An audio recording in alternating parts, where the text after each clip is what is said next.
Rang paliba lengakna lokali haina Chief Minister Yumnam Khemchana Phongdokri Nasa Mukta Bharat Abhiyana Mission Spandan Campaign gi manungchana Brahma Kumaris Faidinga Imphal da pangthokiba 10 crore addiction free pledge mega campaign haudokpagi thoramda wafamasi phongdokibani Chief Minister Namakhatana hai tungi miyeng san upa ngamba PM Modi gi Viksit Bharat 2047 gi pandam phangduna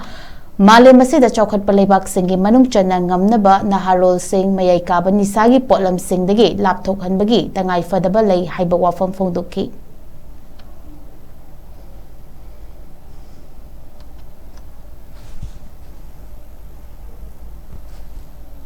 Bharat se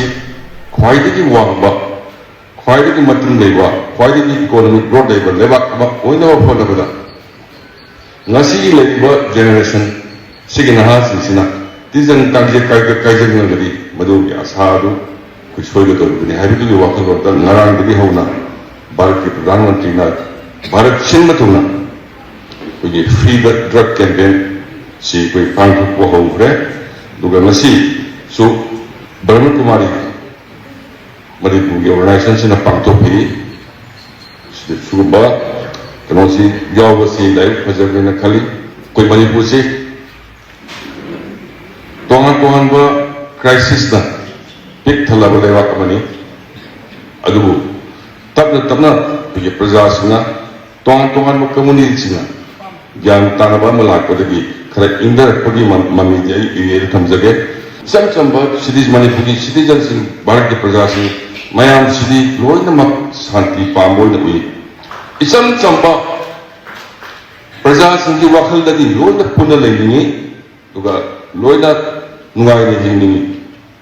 aina tamjani di lewat sida shanti pamdaba shanti tugai ni mami khar lai de si koi yamina bata shanti pamdi se kanano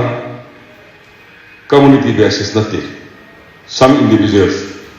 koi sarkar semanindaba rajniti kalakpakang sumba components sina lewat sida ilang hoga Santi laitana wa mar marta he kone adu seni sarkar si praja mayamna shanti porakhanindana aikoi sarkar ma lai ba pai he ki kholaw seni bane shanti porakpada aikoi karibung makhalam dagi koi compromise tawo aduna aina thamjani gi si loisan jarakpada sarkar sina thui ba crisis kerakchida tawu kiba crime kudimaki justice soidra pigani aikoi puna manipura sati hanjalanaba amadi Viksit Bharat 2047 gi adugumba bharatna malemgi thakta malemgi khwaidagi sakatpat lebak ama oinaba honariba si khoptang sida aikoi mayam si yausalakanda manipusu madugi Sokat pagi khungthang da changse haiba taragadi ekoi shanti leba lebak ama batawadi aduna ai pagi dini nilibana